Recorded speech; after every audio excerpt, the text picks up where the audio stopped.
Bonjour à tous, aujourd'hui on se retrouve pour une nouvelle vidéo. C'est une interview avec Anaïs Bichon, qui était gardienne de Thonon-Évian et qui va retourner dans un club de Régional 1. Elle va nous raconter un peu tout ce qui l'a poussée à faire du foot et comment s'est passée sa carrière. Je vous laisse avec la suite de la vidéo. Je vous dis à très vite et je vous souhaite de passer un bon dimanche. Bisous. Salut Anaïs, comment tu vas? Ça va et toi?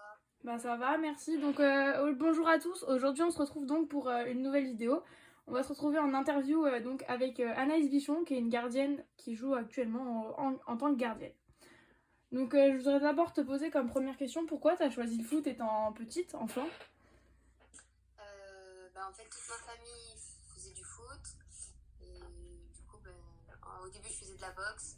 Et après, tout le monde faisait du foot. Mon père, ma mère, même ma soeur, même ma grand-mère et tout. Du coup, après, j'ai voulu faire du foot. Voilà. Qui sont tes modèles si t'en as? Des idoles ou... En tant que gardien, Bah en général, ça peut être gardien et par exemple un gardien et on va dire en général. Neuer, j'aime bien. Et après, sinon, c'est Messi. C'est bien, pas mal. Moi, j'avoue que j'ai une grosse tendance plutôt pour Loris, mais j'aime bien aussi Neuer. Ouais, Lloris, il est pas mal aussi. Ouais, Neuer, c'est ça. Alors, qui a été ton premier soutien, la personne qui t'a toujours encouragé, qui a toujours été derrière toi? mon père. Toujours là, toujours à tes matchs? Ouais, toujours. Ah, c'est cool. T'as commencé à quel âge? 6 ans. Ah oui, ça commence à faire. T'as de Ouais. l'expérience derrière toi? Ouais, ça fait. Si je compte bien, je crois que ça fait 15 ans là. Ah ouais. Dans quel club? Quand j'ai commencé, Ouais.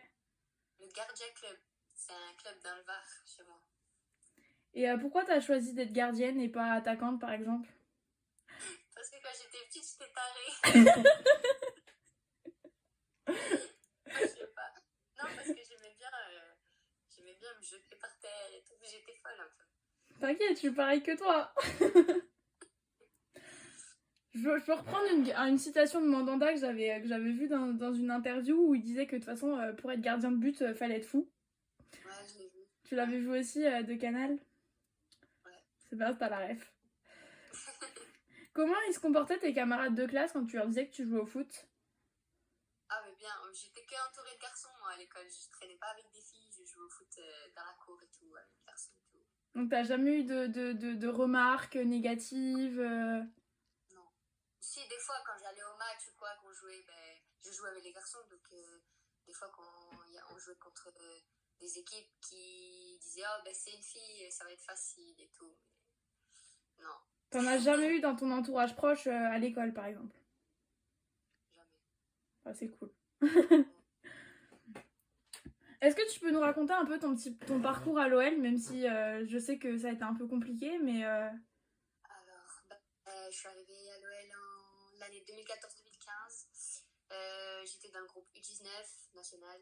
Après, je jouais plus avec les U15. Donc, c'est une équipe de filles dans un championnat de garçons. Ensuite, la deuxième année, j'étais titulaire en U19 national. Je m'entraînais avec le groupe pro. Enfin, je faisais la prépa l'été. Après, quelques fois, j'allais m'entraîner avec eux et tout. Après la troisième année, j'avais fait toute la prépa avec les pros et tout. J'avais fait des matchs amicaux. Et ensuite, je me suis fait les ligaments croisés. Après, j'étais en réduc. Après, j'ai repris et je me suis entraînée. Et j'étais avec le groupe pro. Et je suis restée 4 ans. t'es resté 4 ans à l'OL, c'est ça? Est-ce que tu peux. Tu as connu quelques sélections en équipe de France, mais les équipes de France jeunes, est-ce que tu peux nous en parler un petit peu? Comment ça se passe? Quel a été ton ressenti? Après, j'ai fait que des prêts. Mais il y a les meilleures joueuses de notre génération. Enfin, après, ça dépend des générations. Donc, c'est un bon niveau et à chaque fois, les stages, c'est super intense. Enfin, t'en ressors, t'es KO. Après, il y a souvent une bonne ambiance et tout, même si ça reste assez strict, mais c'est normal. Après, c'est cool de porter les équipements de l'équipe de France et tout. C'est une fierté. Voilà. Tu regardes que des bons souvenirs. Ouais, ouais. Ah ouais, c'est l'avantage. Je trouve que c'est bien de voir aussi que c'est bien de peut-être donner aussi de l'espoir aux jeunes en montrant ces choses positives-là. Ouais. Après, c'est sûr que c'est compliqué, c'est difficile, même quand t'es à l'OL ou quand t'es en pôle ou quoi, c'est compliqué. C'est toujours comme ça, faut être comme ça. Après, c'est un choix de vie. C'est ça. Faut faire des choix. Ouais. Donc tu as quitté l'OL pour Rodez. Pourquoi avoir choisi le club de Rodez? Je sais pas pourquoi. Tu t'as pris une carte, t'as dit allez tiens je vais aller à Rodez. Non, ben, je sortais des croisés et tout, ben, du coup j'avais pas eu de temps de jeu et tout. Et ben, j'ai eu les yeux plus gros que le ventre, on va dire. C'était un club de D1 et tout. Je me suis dit, allez, mais j'aurais pas dû, j'aurais dû partir sur un club de D2, je pense, ben, pour me relancer de mes croisés et tout. Après, c'est des choix que j'ai fait. Voilà, c'est comme ça. Alors maintenant t'es parti à Evian après Rodez, donc tu as retrouvé la D2, ce que tu penses t'aurais dû faire peut-être sur la première année juste après tes croisés. Comment ça s'est passé? Ça s'est bien passé. Le groupe, il est sympa et tout. Ils m'ont mis à l'aise direct. C'est un bon club avec des bons objectifs, tout ça. Après, c'est vrai qu'il y a beaucoup d'étrangères et tout. Donc, elles sont un peu, on va dire, comment dire ça, elles sont plus privatisées, on va dire. Ouais. En gros, et j'étais en concurrence avec donc une américaine. Bah, elle était beaucoup plus âgée que moi. Je crois qu'elle a la trentaine, un truc comme ça. Et bah, elle a beaucoup plus d'expérience. Elle était en équipe nationale des États-Unis et tout. C'était une très bonne gardienne et tout. Donc j'ai beaucoup appris et tout. Après, c'est vrai que j'ai pas eu forcément beaucoup de temps de jeu. Mais c'est comme ça. Voilà. Tu as quand même passé une très bonne saison là-bas, même si t'aurais peut-être préféré plus de temps de jeu. Bah, normal, tout le monde veut du temps de jeu. Mais après, j'ai eu la chance en début de saison. Elle s'est blessée. Donc pendant un certain temps, j'ai pu jouer et tout. Après, elle était là avant moi déjà depuis 2 années, donc par rapport au coach et tout, elle avait déjà plus sa place que moi et tout. Donc, Forcément. voilà. Alors là, c'est une autre question un peu plus sur le parallèle entre le foot et ta vie. En plus du foot, tu vas travailler, donc ça te fait des grosses journées. Est-ce que tu peux par exemple nous raconter une journée type que tu avais pendant que tu jouais à Evian cette année, avant le confinement? On va dire une plus grosse journée quand je commence à 7h15. Donc je me lève genre à 6h15. Bref, je me prépare et tout. Après, je pars au travail. Donc je travaille avec les enfants. Donc je gardais les enfants. De 7h15 à 9h. Ensuite, j'étais en temps de préparation de 9h à 11h30.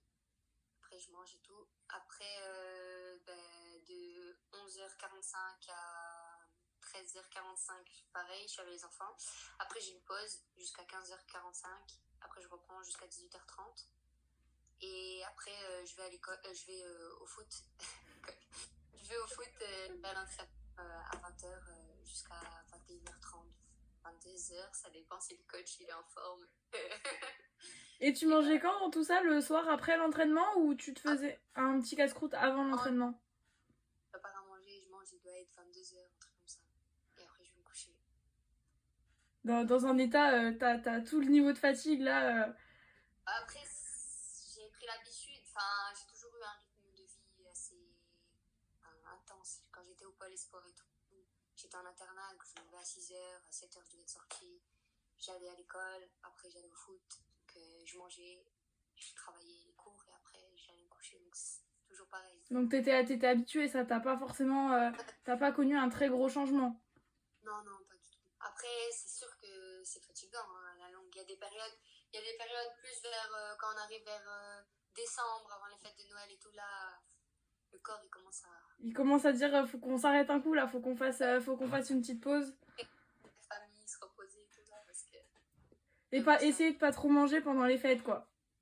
Non, ça va. J'arrive à ça va. Alors après j'ai une autre question, est-ce que t'as un conseil, quel conseil tu donnerais à une petite fille qui veut jouer au foot et qui n'ose pas du peur de la peur du regard des autres ou d'être jugée à l'école ou que ses parents n'acceptent pas en disant non t'es une fille, tu vas pas faire du foot, tu vas faire de la danse par exemple.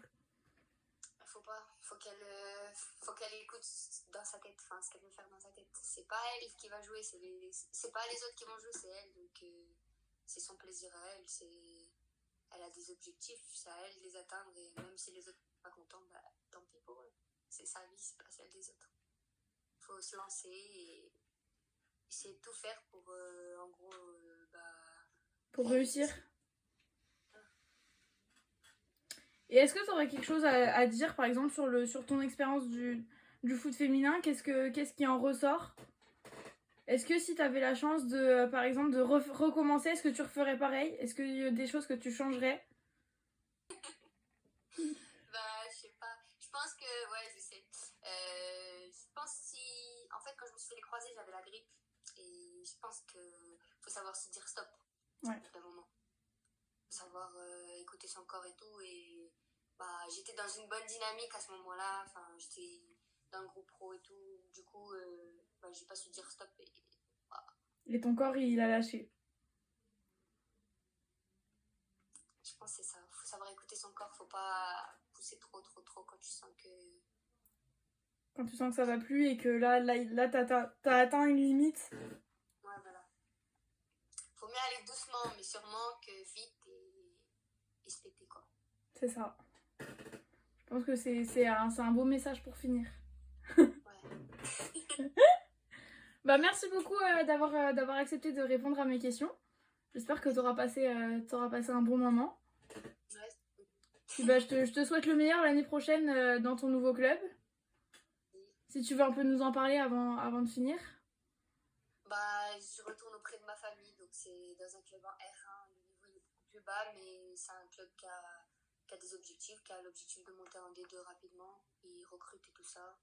Après, c'est proche de ma famille, donc ça me va, ça va me faire du... Voilà, on verra bien. On verra bien ce que la vie te réserve dans le futur. Ok, bah merci beaucoup et puis j'espère à une prochaine fois. N'hésite pas. Ça marche. Allez, bye bye.